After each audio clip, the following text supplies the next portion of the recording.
es esta proclamación del mandamiento que Jesús dice nuevo, que es el mandamiento del amor a imitación suya. No es que antes los judíos u otros no tuvieran mandamientos del amor. Los 10 mandamientos de Moisés son una forma de amar. Pero él dice a imitación suya. Y ahí entramos en quizá la cuestión que está volviendo locos a muchos dentro de la Iglesia.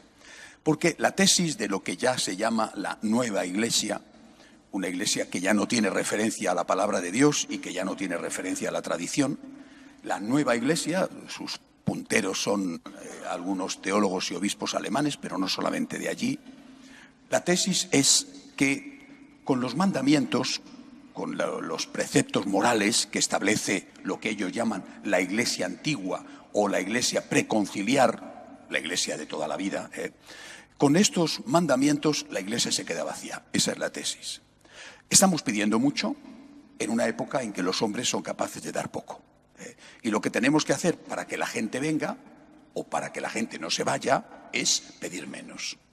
Así de sencillo. Esto lógicamente se adoba un poco, ¿no? Se dice que la pastoral tiene que estar por encima del dogma, que el dogma no es tan importante, que las normas morales son demasiado duras para la gente de nuestra época, que somos más blanditos, en fin, ¿no? Y que por lo tanto hay que pedir menos.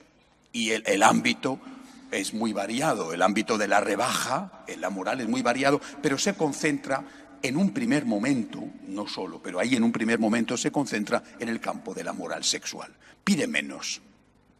Pide a los jóvenes mucho menos de lo que se les pedía antes a los jóvenes, como si antes, cuando éramos nosotros jóvenes, no tuviéramos las mismas ganas de hacer cosas que tienen los jóvenes de hoy.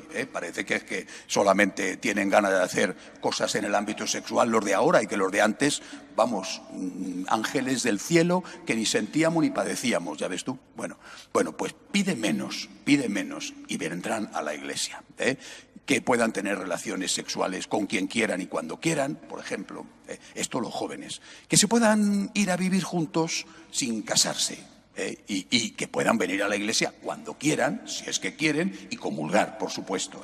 No te vas a poner tan exigente de decir, oye, que llevas 5 domingos sin venir y que está viviendo con una chica, con un chico, con quien sea, y ahora vienes y comulgas. No, tú pide menos. Porque la pastoral tiene que estar por encima de la moral y del dogma, ¿vale? Los casados igual, oye, estás casado, sí, pero ahora se habla del poliamor, el poliamor. Antes se hablaba de adulterio, pero ahora se llama poliamor. Vamos, que puedes tener, como dicen en México, varios frentes. El poliamor da mucho de sí. Los musulmanes son mucho más sinceros. Simplemente repudian a la señora, pero la tienen que mantener. Ahora no, ahora es el poliamor, que mantienes a una y tienes relaciones con quien quieras. Ellas o ellos o lo que sea. Bueno, pero tú no puedes exigir nada, porque si exiges, dejan de venir a la Iglesia. Oye, entonces rebajas. Y así los demás, o sea, no solamente, por supuesto, en el ámbito de la moral sexual, también en el ámbito de la vida, ¿verdad? O sea, hombre, ¿cómo vas a pedir tú que esta señora que se ha quedado embarazada tenga a su hijo? Pues no, hay que aceptar el aborto. Hay que aceptarlo, porque no te puedes poner exigente, ¿verdad? Si no, la gente no viene. Y hombre, y la eutanasia, pues también hay que aceptarla, porque el abuelito anciano, pues es una pesadez. Es una pesadez, da mucha guerra, en fin, y además tiene ahí un piso que nos vendría muy bien heredar cuanto antes, las cosas como son, aunque no lo digamos, ¿no? Entonces, la pastillita, la inyección, siempre por caridad, eso sí, y te quitas al abuelito de encima, ¿no? Bueno, y podemos seguir en muchas más cosas, pero vamos, en este momento la batalla está ahí planteada y no es la única. La pastoral tiene que estar por encima del dogma y por encima de la moral. Que la gente venga cuando quiera, como quiera, que comulgue el que quiera comulgar, porque si te pones exigente nos quedamos con la Iglesia vacía. Esta es la tesis de la nueva Iglesia. Soy muy bruto, pero creo que me entendéis todos. Claro, esto ya se ha hecho. Eso lo ocultan, esto ya se ha hecho. Ahí están las iglesias protestantes, esto lo llevan haciendo desde hace mucho tiempo. Oiga, los anglicanos desde Enrique VIII, que se encaprichó de Ana Bolena, que era una señora de la corte, y dicen además que ni siquiera era tan guapa, pero en fin, bueno, y se despachó a la hija de los reyes católicos, Catalina de Aragón, y se separó de la Iglesia de Roma porque el Papa no le dio la nulidad matrimonial. Bueno, y le costó el cuello a Santo Tomás Moro y a San Juan Fischer, que no debían de entender mucho lo de la pastoral, ¿no? Y eran muy intransigentes, los consideramos mártires, pero como sigan así las cosas, van a ser rebajados de su categoría de santos y transformados en unos incapaces de dialogar. Bueno, pues mire usted, es que eso que están haciendo los protestantes, ahí vemos el resultado.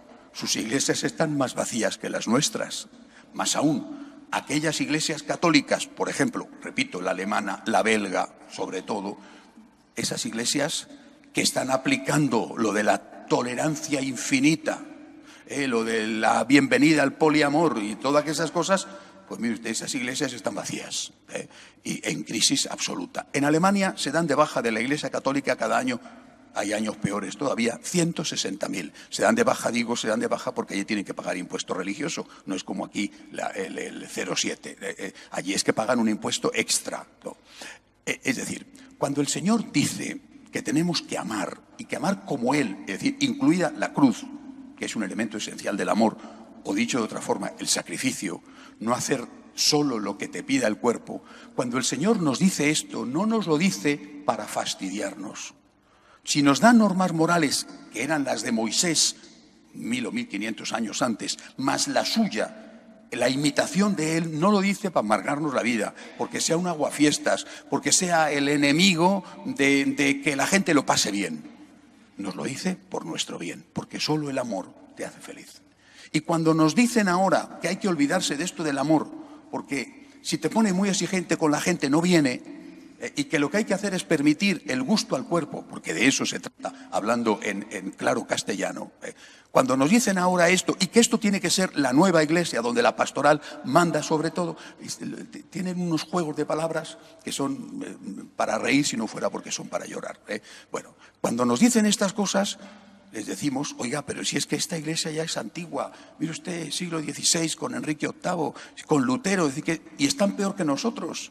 El contrario, donde se vive la verdad, donde se plantea la verdad, donde se dice el mensaje de Jesús, que cuesta trabajo ciertamente, hay más gente en las iglesias, hay más vocaciones en los seminarios. Mientras donde se hace la tolerancia absoluta, la nueva iglesia, etcétera, cuanto menos pides, menos va la gente. Cuanto menos exiges, más vacías las iglesias, más vacíos los seminarios. Pero si esto es así, porque lo estamos viendo en los demás, ¿por qué insiste usted? Si a usted lo que le interesa de verdad, sinceramente, de verdad, no es justificarse a usted mismo con sus pecados ocultos, que da la impresión de que algunos tienen ese objetivo. Lo que a usted le interesa de verdad es que la gente venga, pues fíjese usted en cuáles son las ofertas de éxito y cuáles son las ofertas de trabajo. Si usted me dice que los protestantes, que no están pidiendo nada, tienen las iglesias llenas, usted tiene ahí un argumento. Yo le podría decir que no me importa, pero ahí tiene usted un argumento. Pero si resulta que los protestantes que no exigen nada tienen las iglesias vacías y nosotros, que somos más exigentes, tenemos las iglesias con más gente que ellos, y los sitios donde hay más exigencia todavía, pienso, por ejemplo, en África, que los están matando, decía un obispo esta semana, como apoyos, lo que están matando como apoyo los musulmanes a los católicos, pues tienen las iglesias llenas y los seminarios llenos.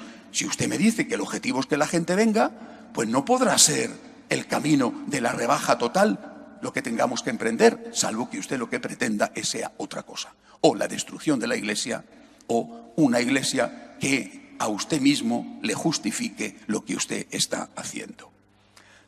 Primera cosa, por lo tanto, no nos engañemos, esto de la nueva iglesia está inventado y esto de la nueva iglesia no va a funcionar porque cada vez se quedarán con menos, entre otras cosas porque estoy seguro de que muchos dirán, yo por la nueva iglesia no paso y me iré a otro sitio. Pero ¿cómo hacemos para afrontar el amor? Es que esa es la cuestión. San Juan Pablo II decía, cuando una persona tiene que subir una montaña, hay dos formas. Una, dinamita la montaña, la destruyes la montaña, la nueva iglesia. No pidas, no pidas. No exijas, que cada uno haga lo que quiera. La otra forma, decía San Juan Pablo II, fortalece las piernas del montañero. ¿Tienes que subir la montaña? Tienes que subir la montaña. La montaña es amar. La montaña es perdonar. La montaña es cumplir con tus obligaciones. La montaña es pedir perdón. La montaña es poner la otra mejilla. La montaña es dar limosna. El amor, tal y como Cristo nos ha enseñado. La imitación de Cristo. Claro que es una montaña empinada. Por supuesto que sí. Pero la solución no es la nueva iglesia. Rebajas absolutas. Todo vale. Y que tu hijo te pueda decir lo que quiera y que tú tengas que tragar y que no le puedas decir nada y que la sociedad esté como está y más a más todavía y que cuando ya terminen de aprobarlo todo, como dice el nuevo gobierno que va a aprobar todo lo que se pueda aprobar, tendrán que inventarse algo para seguir rebajando el listón. Esa no es la solución. La solución es fortalece a las personas. Dale fuerza a las personas para que luchen, para que se esfuercen, para que trabajen, para que consigan las metas. Y repito, esto vale, por supuesto, estoy hablando de la Iglesia y de la moral. Imaginaos en el ámbito educativo. Te vamos a dar el título universitario sin que vayas a clase. Pues tendrás un papel que diga que eres ingeniero, pero vamos a ver qué carreteras construyes. Un papel dirá que eres arquitecto, pero a ver qué pasa con las casas que construyes. Es decir, el camino de la rebaja absoluta, que es la nueva Iglesia y es la nueva sociedad, no construye nada, ni la persona ni la sociedad. Pero repito, San Juan Pablo II dice, con razón, fortalece las rodillas, fortalece las piernas, fortalece a la gente que pueda subir la montaña empinada. Porque es efectivamente una montaña empinada y no hay que negarlo. Cuesta trabajo ser cristianos. Ha costado trabajo siempre, señores, por Dios. Es que antes no nos costaba trabajo cuando éramos adolescentes o cuando éramos jóvenes. Es que parece que el mundo se acaba de inventar y que los problemas, por ejemplo, moral sexual son nuevos y que antes los mayores, los que hoy somos mayores, no hemos tenido nunca 18 o 20 años. Oiga, que el mundo es muy antiguo y que el hombre ha sido siempre exactamente lo mismo. ¿Cómo fortalecer esas rodillas y esas piernas para subir la montaña? Es muy interesante. A mí me parece, por lo menos, muy importante el orden de las llamadas virtudes teologales. Es decir, la fe, la esperanza y la caridad. Dice San Pablo, cuando estemos en el cielo, la fe y la esperanza ya no harán falta. Quedará solo la caridad. Sí, claro. Pero mientras tanto, en este orden, la fe y la esperanza. Esa es la manera de fortalecer tus piernas para poder cumplir con la tercera virtud, que es la caridad. Primero la fe, luego la esperanza y luego, luego la caridad, los frutos. ¿Qué es la fe? Dios existe y Dios me ama y yo no estoy solo. Esta es la fe. Y yo puedo confiar en Dios. Esta es la fe. Y si no tenemos fe, si no creemos en Dios, ¿cómo vamos a cumplir esas normas tan exigentes? Pero el problema no está en no pedir a la gente las normas. La solución no está en no pedir a la gente las normas, sino en fortalecer su fe. Más relación con Dios, más vida de oración, más confesión. Esa es tu fe. Si no estás en relación con Dios, ¿cómo vas a poder luego vencer la tentación de no engañar a tu esposa, a tu marido, de no robar el cargo público en el que estás, de ser un buen profesional o de lo que sea? Primero la fe, relación con Dios. ¿Tú crees en Dios? ¿Te sientes acompañado por Dios? ¿Vas a misa? Vosotros es evidente que sí. Pero cuando tú te vas entibiando, cuando te vas enfriando, en esto como en todo, las tentaciones están siempre ahí. Si tú te vas enfriando en la relación con tu esposa o con tu marido, terminarás probablemente por engañarla o engañarle. Bueno, pues igual aquí. Lo primero, hay que fortalecer la fe. Lo primero, relación con Dios. Una relación personal, que es insustituible. Nadie puede rezar por ti, nadie puede comulgar por ti, nadie puede confesarse por ti. En segundo lugar, la esperanza. La esperanza es, lo decía San Juan Pablo II, la virtud desconocida. Lo mismo que el Espíritu Santo es el Dios desconocido, porque nunca le rezamos, la esperanza es la virtud desconocida. Es muy interesante, supongo que no habréis tenido la oportunidad de leerlo y seguramente ni falta que os hace, la reflexión que hace un filósofo alemán comunista de ese nuevo comunismo que precede a la caída del muro de Berlín. Me refiero a Ernst Bloch. Bloch tiene todo su pensamiento filosófico gira en torno a la esperanza. De hecho, su principal libro se llama así, El Principio Esperanza. Y Bloch reflexiona sobre el cristianismo alemán. Vive en la Alemania occidental, pero es comunista, pero un comunista digamos, moderado, si es que se podía ser comunista moderado. Bueno, y Bloch reflexiona sobre el cristianismo y dice, ¿por qué los cristianos de los primeros tiempos aceptaban el martirio? Que era terrible, o los de hoy en África, por ejemplo. ¿Por qué esta gente afronta cuestiones tan duras, tan impopulares, no solamente en el ámbito de la moral sexual? ¿Por qué? Y él dice que se debía a la esperanza. Por supuesto, la esperanza es una hija de la fe. Bueno, pero que se debía a la esperanza. ¿Qué esperanza? Si yo os preguntara en qué consiste la esperanza, es posible que no pudierais decirlo con exactitud, pero seguramente algo sí diríais. La esperanza es saber que vamos a tener con seguridad lo que todavía no tenemos. En castellano decimos, hambre que espera hartura no es hambre tan dura. Es la hora de la comida y vas con un poco de retraso y has cogido un atasco y estás que te mueres y los jugos gástricos te están destrozando el estómago, pero te queda media hora y te espera un plato estupendo al llegar a tu casa. En ese momento tienes hambre, pero te queda media hora. Hambre que espera hartura no es hambre tan dura. Esto es esperanza. ¿Y qué es lo que nosotros esperamos? No esperamos el paraíso de las valquirias o de las huríes. Lo que Cristo ha prometido es lo que nosotros esperamos. Esperamos tres cosas, las tres grandes promesas del Señor. Primera, hay vida eterna. Hay vida eterna. Es un elemento esencial, el primero de nuestra esperanza. Y hay que decirlo una y otra vez. Y hay que decírnoslo. Hay vida eterna. Primero, hay vida eterna. Hay vida después de esta vida. No termina todo aquí. Hay vida eterna. Y vamos a ser juzgados con misericordia, pero con justicia. Hay vida eterna. Primer punto esencial de nuestra esperanza, el más importante. Cambia completamente la perspectiva de esta vida, sabiendo que esto no es más que, cito a Santa Teresa, una mala noche en una mala posada. Y que el tiempo huye con una velocidad impresionante, que hace poco éramos unos chiquillos y ahora estamos ya que nos cuesta trabajo subir los escalones. Pasa rápido el tiempo, pero hay vida eterna. Segunda promesa de Jesús. No estás solo, no estás solo, estoy contigo. Y estoy contigo siempre, pero sobre todo cuando sufres. Siempre, pero cuando sufres. Estoy contigo, por ejemplo, en la Eucaristía. El Señor lo promete y lo cumple. Venid a mí, los que estáis cansados y agobiados, y yo os aliviaré. Venid a mí. Esa es su promesa, el alivio. No el quitarte la cruz, sino el ayudarte a llevar la cruz, el alivio, alivio. Venid a mí, segunda promesa, no estás solo, no estás solo. ¿Qué problema tienes? Déjate ayudar por Jesús. Vente a rezar, vente a comulgar, déjate ayudar por Jesús. Tú solo no puedes con esta carga, pero con Jesús es más llevadera. No digo que desaparezca, porque el trago no te lo pasa Jesús, pero es más llevadera, puedes con Él. Esta es la promesa.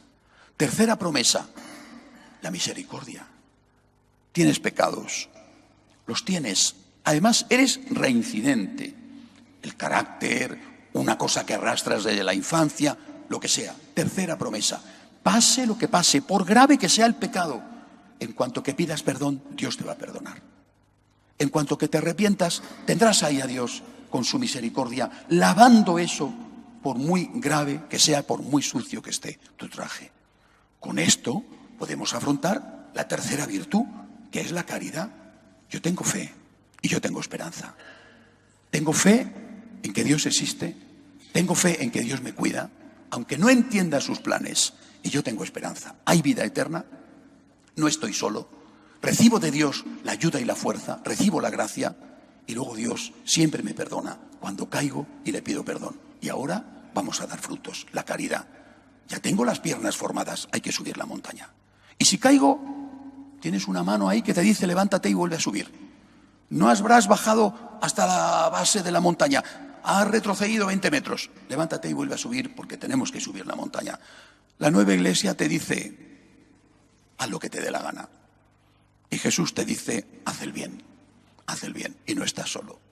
Y esta es nuestra experiencia también. Con Cristo podemos, aunque caigamos, con Cristo podemos. Y sin Cristo, pidiéndonos cada vez menos, cada vez daremos menos. Y ya no será cuestión de subir una montaña sino que no seremos capaces ni de subir un pequeño escalón.